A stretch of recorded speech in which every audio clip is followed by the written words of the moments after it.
ଆଉ କିଛି job vacancy ବାହାରିଛି। ଆଜି ଜବ୍ ଭାକାନ୍ସି ବିଷୟରେ ଆଲୋଚନା କରିବା। କେତେ ପଦବୀ ଖାଲି ଅଛି, ସୂଚନା ଓ ଲୋକ ସମ୍ପର୍କ ବିଭାଗରେ ଅର୍ଦ୍ଧାଧିକ ପଦ ଖାଲି ରହିଛି, ସେ ବିଷୟରେ ଆମେ ଡିଟେଲ୍ସ ଜାଣିବା।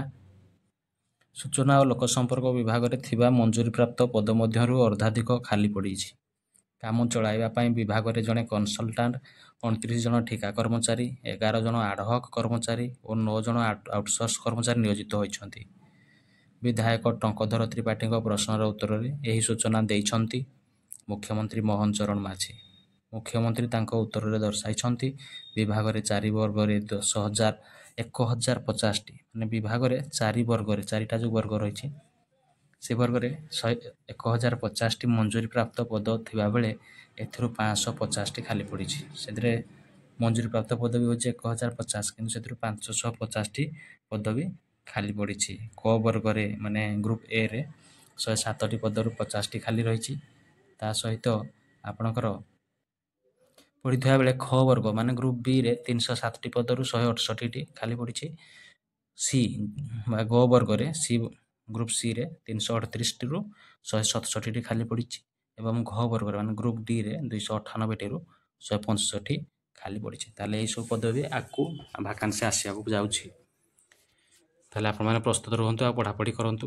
ସେହିଭଳି ଭାବରେ ଖାଲି ପଦ ପୂରଣ ଦିଗରେ ସରକାର ପଦକ୍ଷେପ ଗ୍ରହଣ କରୁଛନ୍ତି। ଏହି ବିଭାଗରେ ଏବେ ଠିକାରେ ଥିବା ଜଣେ କନସଲଟାଣ୍ଟ ମାସିକ ପାଉଣା 70,000 ଟଙ୍କା ହୋଇଥିବା ବେଳେ 29 ଜଣ ଠିକା କର୍ମଚାରୀ ଦରମା 10ରୁ 35,000 ଟଙ୍କା ମଧ୍ୟରେ ରହିଛି। 11 ଜଣ ଆଡହକ୍ କର୍ମଚାରୀଙ୍କ ମଧ୍ୟରୁ 4 ଜଣଙ୍କ ମାସିକ ବେତନ ମୂଳ ଦରମା 4,930, ଗ୍ରେଡ୍ ପେ 1,775 ଟଙ୍କା।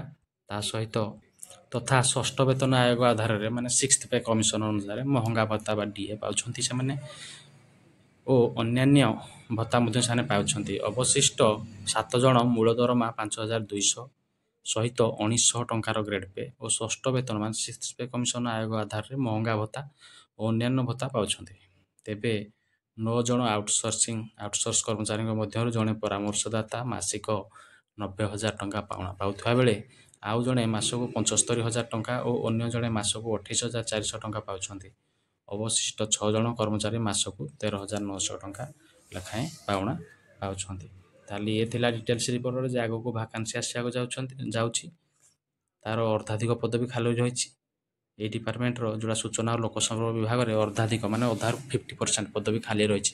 Group A, group B, group C ତା ସହିତ ମାନେ ଗ୍ରୁପ୍ ଡି ମାନେ 4ଟା ଯାକ ଗ୍ରୁପ୍ର ପଦବୀ ଖାଲି ରହିଛି। ଆପଣମାନେ ରେଡ଼ି ଥାନ୍ତୁ, ପଢ଼ାପଢ଼ି କରନ୍ତୁ, ଆଗକୁ ଭାକାନ୍ସି ଆସିବାକୁ ଯାଉଛି।